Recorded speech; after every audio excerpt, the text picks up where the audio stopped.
Dumnezeu să te binecuvinteze. Vreau să citesc Luca 11, versetul 2. El a zis, când vă rugați să ziceți. Când vă rugați să ziceți. În această săptămână aș vrea să vorbim despre care este materia primă a rugăciunii. E un pic ciudată această expresie. Materia primă a rugăciunii. Când se construiește un lucru, nu știu, o casă, de exemplu, se construiește o casă de lemn, materia primă este lemnul.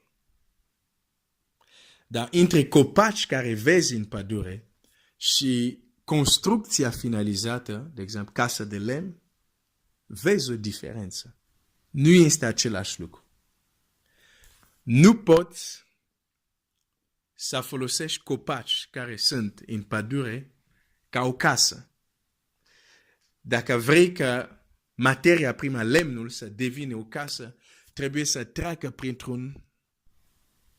printre niște schimbări ca să ajung la casă. De ce vorbesc despre materia primă a rugăciunii?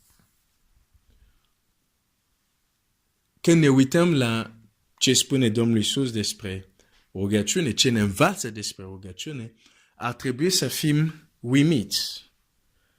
Am trebuit să fim, cum să spun, copleșit, surprins, plăcut surprins, că Domnul Iisus face această afirmație: orice lucru care veți cere în rugăciune, îl veți primi.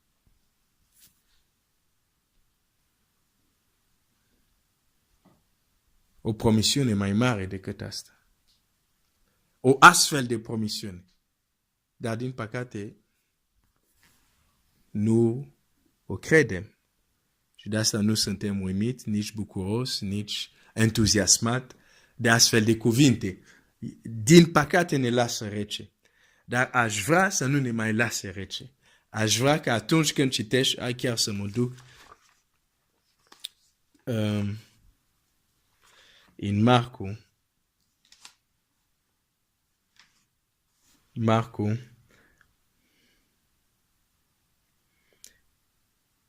11, versetul 24. De aceea vă spun că orice lucru veți cere când vă rugați, să credeți că l-ați și primit și îl veți avea. Orice lucru care cereți când vă rugați, să credeți că l-ați și primit și îl veți avea. Deci rugăciunea poate rezolva orice lucru.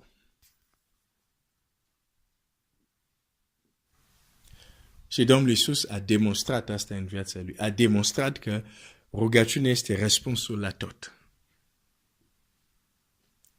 Indiferent de obstacol, indiferent de boală, indiferent de problemă, indiferent de împrejurare, că este o furtună, că oamenii au venit să colecteze taxele și așa mai departe. El mereu a găsit soluția. Pentru că era un om care se ruga.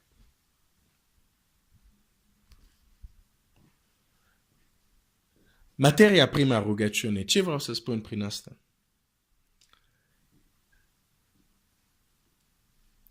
În primul text, Domnul Iisus spune așa: când vă rugați, să ziceți. Când vă rugați, să ziceți. Deci, când noi ne rugăm, folosim cuvintele. Cuvintele. Materia prima a rugăciunii sunt cuvintele noastre.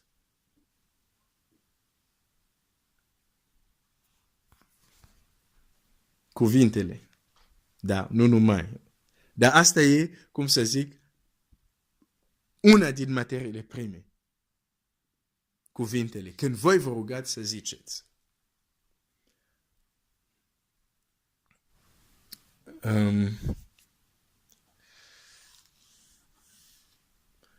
În același text unde el zice, unde el spune,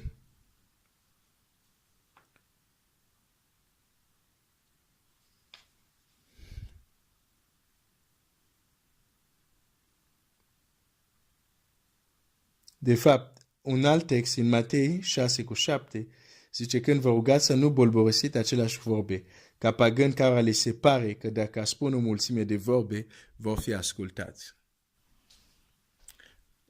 De ce cred că este important să vorbim de materia sau de materiile prime a rugăciunii? Sau, dacă vrei un alt termen, a zice, care sunt elementele care le avem la dispoziție pentru a ne ruga. Dacă nu vrei materia primă, elementele care le avem la dispoziție. Avem cuvinte. Avem cuvinte, dar textul care l-am citit din Matei, Domnul Iisus spune să nu fiți ca pagani care cred din cauza mulțimea cuvintelor vor fi ascultat. Deci înseamnă materia primă sau elementul de care ne folosim pentru a ne ruga, adică cuvintele, dar nu numai, o să vedem, dar cuvintele pot fi folosit greșit sau nu. Și în funcție de cum folosim această materie primă sau element esențial în rugăciune, vom avea rezultate sau nu. Hai să mă întorc la exemplul cu lemn. Lemnul ca și copac, adică e o materie primă din care se poate face mai multe lucruri. Poți să faci o corabie, poți să faci o casă, poți să faci chiar o chitară. Materia primă e tot lemn. Dar în funcție de cum îl folosești și prin ce proces îl treci, poți avea o corabie, o chitară, o casă. Materia primă a rugăciunii, sursa prin ce ne rugăm sunt cuvinte. Dar modul cum vom folosi cuvinte va face să ne trezim cu o chitară, o corabie sau o casă. Bine, acum vorbesc ca și exemplu. Deci, aceleași cuvinte care le avem, aceleași cuvinte care le avem la dispoziție, modul cum le folosim va determina rezultatul care o să-l avem sau nu o să-l avem.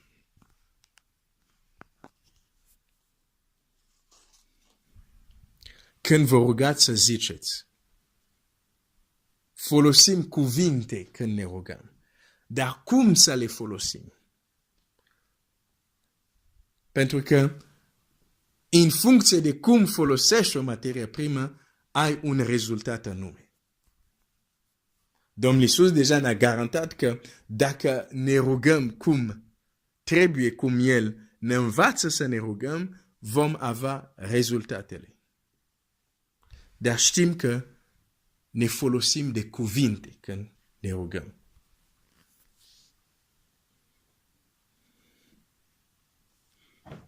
Cuvintele tale poate să aducă eliberare în viața ta. Cuvintele tale poate să aducă vindecare în viața ta. Cuvintele tale poate să aducă nu știu ce lucru aștepți. Cuvintele tale. Ai ce-ți trebuie, dar problema noastră nu știm să folosim ce avem.